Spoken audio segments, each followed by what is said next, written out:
Assalamualaikum warahmatullahi wabarakatuh. Halo teman-teman, kembali lagi di YouTube channel aku. Pada kesempatan kali ini aku akan membahas mengenai mekanisme pasar dan peran negara untuk keadilan ekonomi dalam perspektif Islam. Yang pertama, aku akan menjelaskan mengenai pengertian pasar dalam Islam. Pasar dalam arti sempit adalah tempat bertemu penjual dan pembeli, atau bertemunya proses permintaan dan penawaran. Sedangkan dalam arti luas, pasar adalah proses transaksi antara permintaan dan penawaran yang melibatkan proses yang kompleks dan melibatkan banyak pihak. Pasar adalah tempat yang menampung hasil produksi dan menjualnya kepada mereka yang membutuhkan. Nah, pernyataan tersebut juga menyebutkan bahwa pasar timbul dari adanya double coincidence yang sulit bertemu. Maka, untuk memudahkan adanya tukar-menukar dalam memenuhi kebutuhan diciptakanlah pasar. Mekanisme pendudukan harga di dalam pasar yang islami, masyarakat adanya moralitas seperti persaingan yang sehat, kejujuran, keterbukaan, dan keadilan. Nah, jika nilai-nilai ini telah ditegakkan, tidak ada alasan untuk menolak harga pasar. Selanjutnya, mekanisme pasar menurut Abu Yusuf.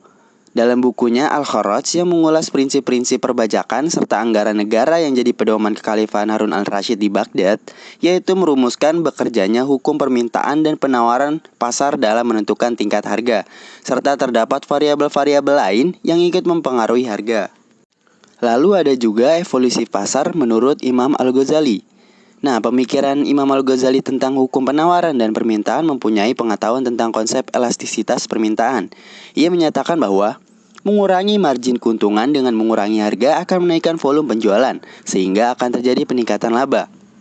Pasar harus berjalan dengan bebas dan bersih dari segala bentuk penipuan.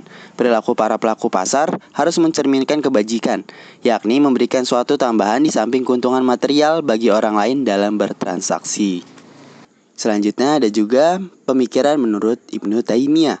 Terdapat dalam buku Al-Hizbah fil Al-Islam dan Majmu' Fatawa, berfokus pada masalah pergerakan harga yang terjadi, tetapi tidak terletak dalam kerangka mekanisme pasar.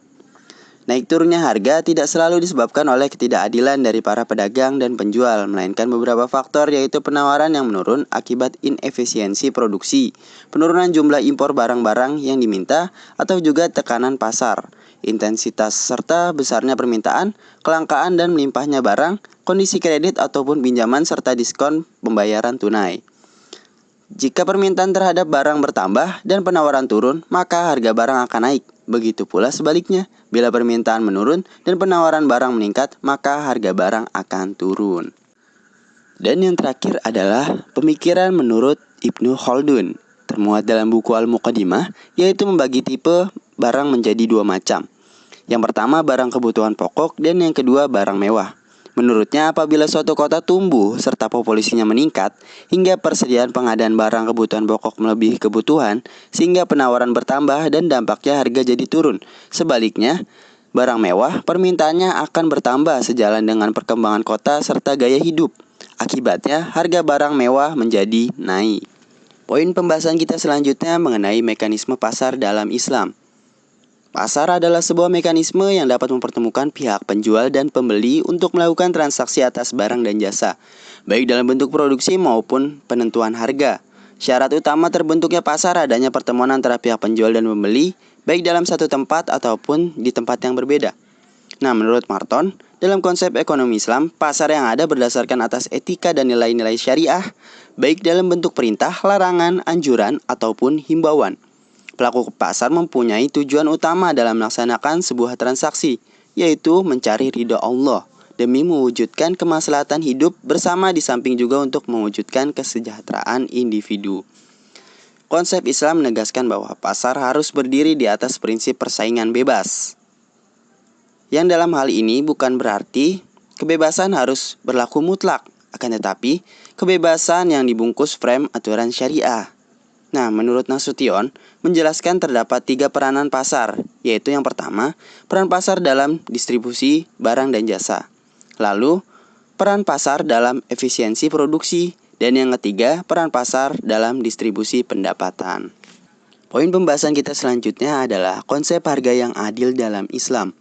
Harga yang adil menurut Ibnu Taimiyah adalah nilai harga di mana orang-orang menjual barangnya dan diterima secara umum sebagai hal yang sepadan dengan harga yang dijual ataupun barang-barang yang sejenis lainnya di tempat dan waktu tertentu.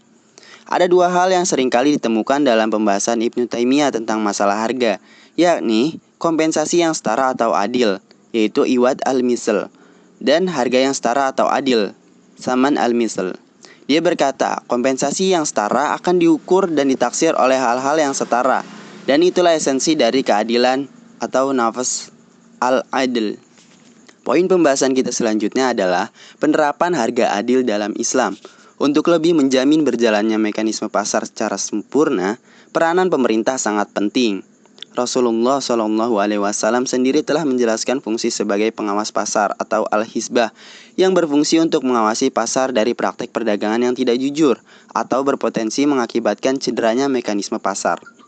Konsep halal dan haram sangatlah jelas untuk ikut mewarnai aspek hukum dalam mekanisme transaksi bisnis di pasar. Secara umum, aturan halal dan haram, kontrak komersil atau bisnis diatur dalam firman Allah Subhanahu wa taala dalam surah An-Nisa ayat 29 yang artinya, "Hai orang-orang yang beriman, janganlah kamu saling memakan harta sesamamu dengan jalan yang batil, kecuali dengan jalan perniagaan yang berlaku dengan suka sama suka di antara kamu." Poin pembahasan kita selanjutnya mengenai peran pemerintah dalam regulasi harga. Ibnu Taimiyah juga membahas tentang regulasi harga yang dilakukan oleh pemerintah. Regulasi harga merupakan aturan pemerintah terhadap harga-harga barang yang ada di pasar. Tujuannya adalah untuk menegakkan keadilan serta memenuhi kebutuhan pokok masyarakat. Peranan pemerintah sangat penting untuk lebih menjamin berjalannya mekanisme pasar secara sempurna. Rasulullah SAW sendiri telah menjalankan fungsi sebagai pengawas pasar melalui al-hisbah.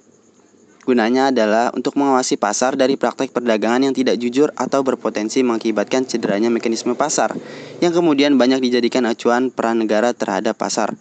Sementara dalam kitab Al-Hisbah fi Al-Islam, Ibnu Taimiyah banyak mengungkap tentang peranan al-hisbah pada masa Rasulullah SAW. Rasulullah SAW sering melakukan inspeksi ke pasar untuk mengecek harga dan mekanisme pasar. Poin pembahasan selanjutnya mengenai perkembangan halal industri di Indonesia. Industri halal global dalam 5 tahun terakhir menunjukkan perkembangan yang positif meskipun sempat terkontraksi akibat pandemi COVID-19. Sektor makanan dan fashion masih menjadi sektor unggulan industri halal global. Pada saat ini, pemanfaatan digitalisasi dan tren sustainable berperan penting dalam aktivitas bisnis industri halal global yang dimana pembatasan mobilitas telah mendorong perubahan perilaku konsumen muslim global yang mengarah kepada konsumerisme etis dan pemanfaatan teknologi digital.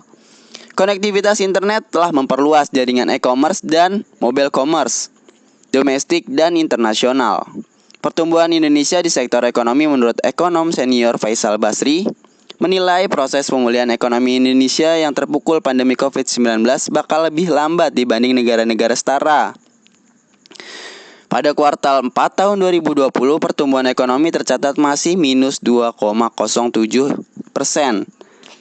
Bank Dunia memproyeksi pertumbuhan ekonomi Indonesia pada 2021 maksimal berada di kisaran 3% hingga 4,4%, di bawah Malaysia sebesar 6,3% dan Filipina 5,3%. Poin terakhir mengenai penanganan kenaikan harga di Indonesia.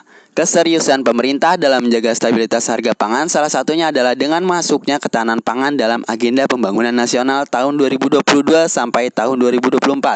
Selanjutnya terkait dengan upaya menjaga stabilitas harga bahan pangan diantaranya telah diwujudkan pemerintah dalam pengambilan kebijakan pada komoditas minyak goreng.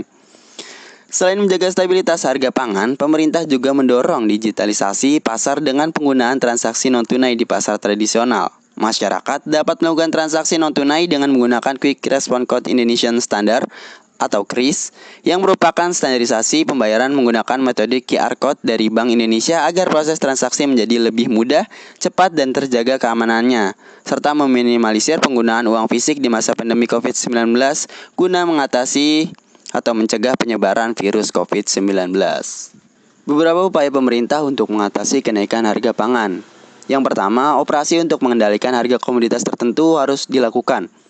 Yang kedua, adanya kebijakan fiskal khusus untuk ekspor dan impor pangan. Yang ketiga, memastikan pasokan pangan di dalam negeri bisa memenuhi permintaan nasional.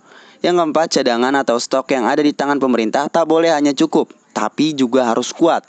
Yang kelima, Produktivitas dalam negeri harus ditingkatkan dengan menyiapkan bibit yang cocok untuk perubahan iklim.